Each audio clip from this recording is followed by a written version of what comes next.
जय हिंद दोस्तों। मैं बीएससी का स्टूडेंट हूं और आप लोग मेरा नाम जानते होंगे, अभिषेक कुमार है। दोस्तों, आप लोगों से मुझे छोटी सी सहायता चाहिए। सहायता बस इतनी सी कि आप इस वीडियो को शेयर कर दीजिएगा, जिससे कि ये वीडियो पूरे बिहार, पूरे भारत में फैल जाए।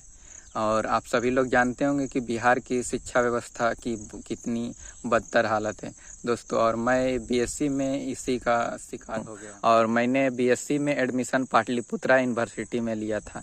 दोस्तों, मेरा घर जमुई डिस्ट्रिक्ट पड़ता है और ये मगध यूनिवर्सिटी में पड़ता है। लेकिन मैंने यहाँ एडमिशन इसलिए नहीं लिया था क्योंकि आप सभी लोग जानते हैं कि मगध यूनिवर्सिटी और भागलपुर यूनिवर्सिटी, जो कि बहुत ज़्यादा एग्ज़ाम डिले लेती है, और ये बीएससी का या बीए कराने में 5 साल का समय ले लेती है। दोस्तों, इसके बावजूद मैं पाटलिपुत्रा यूनिवर्सिटी में एडमिशन लिया था ताकि वहाँ जल्दी से जल्दी बीएससी मैं कर सकूं। लेकिन दोस्तों, इसमें भी मेरे साथ गड़बड़ी हो गई है। और यदि आप मेरे इस वीडियो पे आएँ तो पूरा देखिएगा और इस वीडियो को शेयर कीजिएगा, जिससे मुझे सहायता प्राप्त हो सके। और मैं आपको बताता हूँ मेरे साथ क्या गड़बड़ी। तो दोस्तों, मैंने बीएससी में एडमिशन 2020-2023 के सेशन में लिया था, यानी कि मैंने 2020 में एडमिशन लिया था और 2021 में मेरा पार्ट 1 का एग्ज़ाम हुआ। और दोस्तों, पार्ट 1 का एग्ज़ाम होने के बाद 29 मार्च 2022 को मेरा रिजल्ट आया। और दोस्तों, मैंने एग्ज़ाम बहुत अच्छे से दिया था। और मैंने जब एग्ज़ाम अच्छे से दिया, उसके बावजूद मेरा रिजल्ट ख़राब आया। दोस्तों, ख़राब ये आया कि मैं जब रिज़ल्ट चेक किया 29 मार्च 2022 को, तो उसमें देखा कि फिजिक्स के 2 पेपर होते हैं, पेपर 1 और पेपर 2। दोस्तों, आप मेरा मार्कशीट भी देख सकते हैं, उसमें मैं साथ में लगाया हुआ हूँ। तो उसमें आप देख सकते हैं कि पेपर 1 में जो टोटल मार्क्स 75 है, उसमें सिर्फ मुझे 5 अंक दिया गया है और बाकी सब कुछ इसमें ठीक दिया है। लेकिन दोस्तों, मेरा ऑनर्स पेपर ही ख़राब कर दिए गए, जिसमें सिर्फ 5 अंक देकर मुझे, और आप नीचे देख सकते हैं कि मुझे प्रमोटेड भी नहीं किया गया, पास कर दिया गया है। ये पाटलिपुत्रा यूनिवर्सिटी ने किया है। और दोस्तों, मैं जब रिज़ल्ट देखा तो इसके सुधार के बारे में भी सोचा। तो उस कॉलेज से पता किया, तो फिजिक्स के प्रोफेसर जो थे सर, उनसे मैंने बात की थी।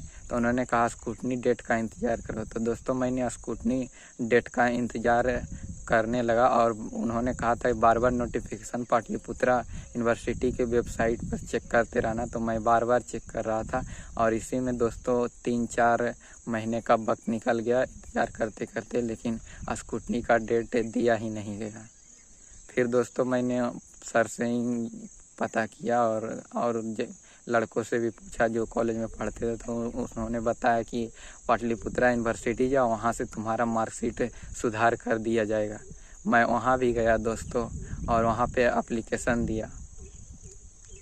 लेकिन दोस्तों, एप्लीकेशन देने के बाद मुझे वहाँ दूसरे दिन बुलाया गया और कहा गया कि तुम कल 12 बजे आना। तो दोस्तों, मैं कल 12 बजे फिर यूनिवर्सिटी आया और यूनिवर्सिटी आया तो वहाँ से मुझे मोहर मारकर मेरे ही मार्कशीट पर, जो मैंने जमा किया था एप्लीकेशन के साथ और कॉपी नंबर दिया था, दोनों मतलब एडमिट कार्ड दिया था और साथ में कॉपी नंबर उसमें लिखा रहता है। तो मार्कशीट और एडमिट कार्ड दोनों मुझे रिटर्न कर दिया गया और मार्कशीट पर मोहर मार के वेरीफाई लिख दिया गया। तो दोस्तों, काउंटर पर ही जब वेरीफाई लिखकर और बिना मार्कशीट सुधारे मुझे इस दिया गया, तो मैंने वहाँ पे सवाल भी पूछा कि आप वेरीफाई कर दिए हैं, सत्यापित कर दिए हैं, तो मेरा मार्कशीट कब तक सुधर जाएगा। लेकिन दोस्तों, वहाँ से कुछ भी नहीं कहा गया कि ये तुम्हारा मार्कशीट इतने दिनों बाद वेबसाइट पे चेक कर लेना, सुधर जाएगा। कुछ बताया ही नहीं गया। सिर्फ वहाँ काउंटर पे जहाँ से मुझे ये रिटर्न किया गया, जहाँ मैंने एप्लीकेशन दिया था, सिर्फ एक ही बात बोला जा रहा था कि मैंने इसे वेरीफाई कर दिया, वेरीफाई कर दिया। दोस्तों, ये बात मुझे समझ में नहीं है और आप जानते हैं कि वहाँ लाइन लगी रहती है। तो मैं 3-4 बार लाइन में लगा और बार बार ये सवाल जाके वहाँ पूछा, जिसमें मुझे काफ़ी समय लगा होगा, आप समझ सकते हैं। तो मैं 3-4-5 बार लाइन में खड़े होकर जाके काउंटर पे बार बार एक ही सवाल किया, लेकिन फिर भी मुझे वहाँ से कुछ भी नहीं बताया गया और एक ही बात बोला जा रहा था कि मैंने इस मार्कशीट को वेरीफाई कर दिया है। तो दोस्तों, इस वेरीफाई का मतलब मुझे समझ में नहीं आया और मैं एक ही सवाल बार बार उनसे भी करता रहा कि इस वेरीफाई का मतलब मेरा मार्कशीट कब सुधर जाएगा, बता तो दीजिए कितने दिनों बाद सुधर जाएगा, या फिर मुझे क्या करना होगा कि मेरा मार्कशीट ये जो 5 अंक आप दे दिए हैं सुधर जाएगा।